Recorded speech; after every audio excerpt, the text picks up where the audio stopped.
మన కనికరపూర్ణుడైన యేసుక్రీస్తు ప్రభువు నామంలో మీ అందరికీ నా హృదయపూర్వక వందనాలు. ఈరోజు మన ధ్యానం మత్తయి సువార్త 5వ అధ్యాయం 7వ వచనంలో నుంచి, కనికరం కలవారు ధన్యులు, వారు కనికరం పొందుదురు అని. కనికరం అంటే కేవలం జాలి చూపించడం మాత్రమే కాదు. కనికరం చూపడం అంటే ప్రేమతో కూడిన కార్యాన్ని చేయడం. క్రియ లేకుండా వట్టి మాటలతో చూపించేది జాలి. అది ఒక భావోద్వేగం మాత్రమే. కనికరం కలవారు మాత్రమే ఇతరులకు సహాయం చేయగలుగుతారు. కనికరం ఊరికే మాటలు చెప్పదు, ప్రేమతో దయతో పనిచేస్తుంది. అప్పుడే దాని కనికరం అంటారు. లూకాసు వార్త 6వ అధ్యాయం 35-36 వచనాల్లో ఈ విధంగా చెప్పబడింది. మీరైతే ఎట్టి వారిని గూర్చి ఆయనను నిరాశ చేసుకొనక మీ శత్రువులను ప్రేమించండి, మేలు చేయండి, అప్పియండి. అప్పుడు మీ ఫలము గొప్పదై ఉంటుంది. మీరు సర్వోన్నతుని కుమారులయ్యుందురు. ఆయన కృతజ్ఞత లేని వారి ఎడలను దుష్టుల ఎడలను ఉపకారి అయి ఉన్నాడు అని చెప్తూ, మీ తండ్రి కనికరం గలవాడై ఉన్నట్లు మీరును కనికరం గలవారై ఉండండి అని చెప్పబడింది. అంతేకాదు, దేవుని యొక్క కనికరము తీర్పుకు మించి అతిశయపడుతుందని యాకోబు పత్రిక 2వ అధ్యాయం 13వ వచనంలో రాయబడింది. దేవుని యొక్క ఈ గుణం వలనే మనలో చాలా మందిమి బ్రతికిపోయాం. చాలాసార్లు మన దగ్గరున్న పాపాన్ని బట్టి దుష్టుడు దేవుని దగ్గర మన గురించి కంప్లైంట్ చేస్తూ ఉంటాడని ప్రకటన పుస్తకం 12వ అధ్యాయం 10వ వచనంలో చెప్పబడింది. ఒకవేళ అప్పటికి మనం ఇంకా మన మీద చేయబడిన కంప్లైంట్కి పాపక్షమాపణ వేడుకోకపోతే దానికి సంబంధించిన పర్యవసానాన్ని మన మీద వెంటనే అమలు చేయడానికి సిద్ధపరచుకుంటాడు. కానీ మనలో ఉన్న పరిశుద్ధాత్మ మనల్ని దాని గురించి ఒప్పించి క్షమాపణ వేడుకునేలాగా నడిపిస్తే తప్పకుండా దేవుని కనికరం మన మీద ఉన్న తీర్పుకు మించి ఉంటుంది. కాబట్టి మనం క్షమించబడి మనం పొందుకోవలసిన పాపఫలం ఏదైతే ఉందో దాన్ని ప్రభు కొట్టివేస్తారు, మనల్ని క్షమించేస్తారు. అంతేకాదు, మన మిత్రుల మీద చూపించే కనికరం యొక్క ఫలాన్ని కూడా దేవుడు మనల్ని చాలా ప్రాణ సంకటాల్లో నుండి కాపాడటానికి వాడతారు. దేవుని దృష్టికి కనికరం అనే గుణం చాలా విశేషమైంది. మన ప్రభువు చెడ్డవారి మీదనూ మంచివారి మీదనూ తన సూర్యుని ఉదయింపచేసి నీతిమంతుల మీదనూ అనీతిమంతుల మీదనూ వర్షం కురిపించుచున్నాడని మత్తయి సువార్త 5వ అధ్యాయం 45వ వచనంలో చూస్తాం.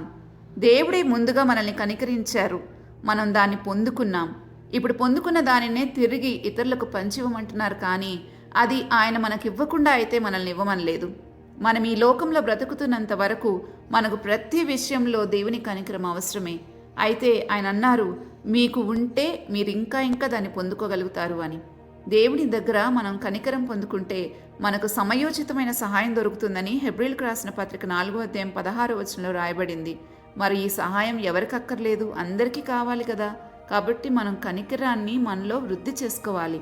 అంతేకాదు, సైన్స్ ప్రకారంగా కూడా కనికరం చూపే వారిలో సంతోషకరమైన కెమికల్స్ రిలీజ్ చేయబడి ఉంటాయని, అవి చాలా మానసిక రుగ్మతల నుంచి వారిని విడిపిస్తుందని నిపుణులు తేల్చి చెప్పారు. ఈ కనికరం మనల్ని ఆరోగ్యంగా సంతోషంగా ఉంచటమే కాదు, దేవుని మాటలో బ్రతికేందుకు సహాయపడుతుంది. కనుక ఇది మనలో ఎంత పాడల్లో ఉందో మనల్ని మనమే పరీక్షించుకోవాలి. మన ప్రభు పలుమార్లు చెప్పిన మాట ఏంటంటే, నేను కనికరంనే కోరుతున్నాను కానీ బలిని కోరలేదు అని. కాబట్టి కనికరం లేని తీర్పు తీర్చొద్దు అనే హెచ్చరిక కూడా మనకు చేయబడింది. ఒకవేళ మనం ఎవరి గురించైనా మాట్లాడేటప్పుడు కనికరం లేకుండా మాట్లాడుతున్నామేమో మనల్ని మనమే పరీక్షించుకోవాలి. ఈ విషయంలో మనలో ఏమైనా లోపం ఉంటే సరిచేయమని దేవుణ్ణి వేడుకోవాలి. ఎందుకంటే ధన్యత అంటేనే సంతోషంగా బాగా బ్రతకడం అనే అర్థం వస్తుందని ఈ ధన్యతలు మొదలుపెట్టిన రోజే చూసాం కదా. కాబట్టి మన జీవితాలు సంతోషంగా కొనసాగాలి అంటే ఇది మనకు తప్పకుండా కావాలి. ఈ కనికరము మనలో ఉండాల్సిందే. ప్రార్థించుకుందామా?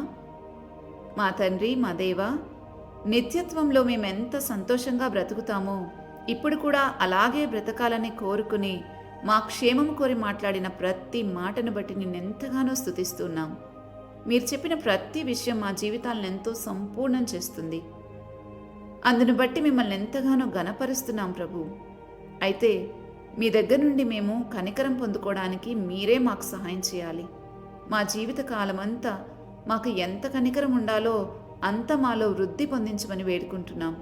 మా బ్రతుకు కాలమంతా కృపాక్షేమాలు మా వెంట వచ్చినట్లు సహాయం చేసి దీవించి నడిపించమని యేసుక్రీస్తు ప్రభువు నామంలో వేడుకుంటున్నాము తండ్రి. ఆమెన్. రేపటి ధ్యానంలో మళ్ళా తిరిగి కలుద్దాం. అంతవరకు దేవుని కృప మనందరికీ తోడై ఉండును గాక. ఆమెన్.